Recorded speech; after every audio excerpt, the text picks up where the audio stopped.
Typhoon Gaemi is moving towards southern China after pummeling Taiwan and the Philippines with torrential rain and strong winds. The authorities in mainland China have issued this year's first red alert for parts of the southeastern coast. The storm hit Taiwan on Wednesday, killing 3 people and forcing thousands to evacuate. As we heard, the Philippine Coast Guard has found the body of a missing sailor from an oil tanker that sank in Manila Bay. Our correspondent Rupert Wingfield-Hayes is in the Taiwanese capital, Taipei. Well, as you can probably see, it is still raining here in Taipei. It's been raining solidly for the last 24 hours, but also the winds have now dropped in the last couple of hours. Very strong winds this morning. Now, the storm has pretty much passed in terms of winds off into the Taiwan Strait, now heading for the southeast coast of China.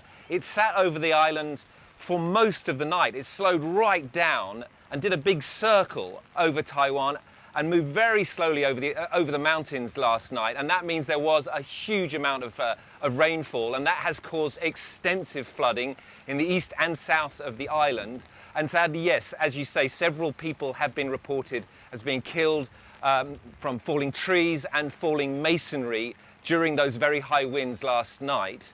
But other than that, the damage fortunately appears to have been limited.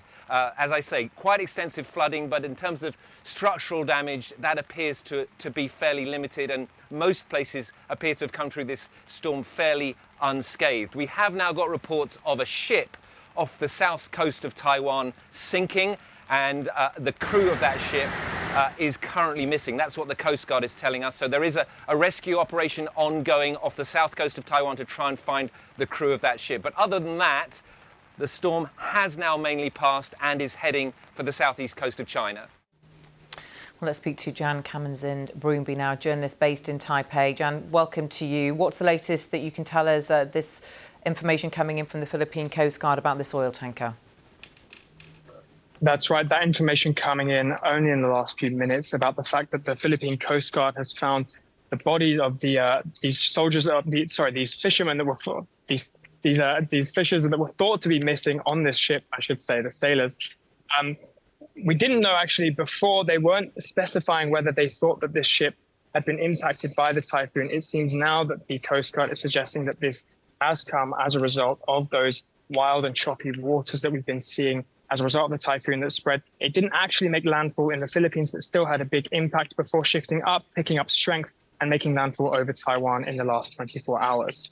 And Jan, what more can you tell us about the latest impact this typhoon has had where you are?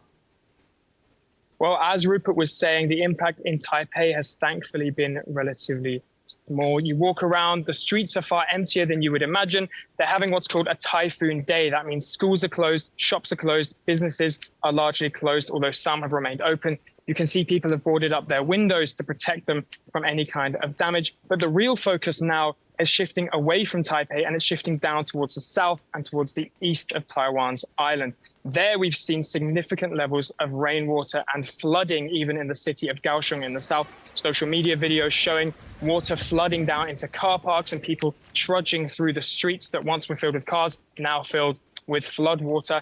And as Rupert was adding there has been a ship that we believe has sunk essentially with 9 Myanmar nationals on board. Those nationals missing, haven't been heard from since the distress signal that they sent out. 3 other ships also run aground off the coast of the southern coast of Taiwan, and the hopes from the local Coast Guard and local governments that they will be able to rescue the people on those ships very soon. OK, Jan, thank you for updating us there from Taipei.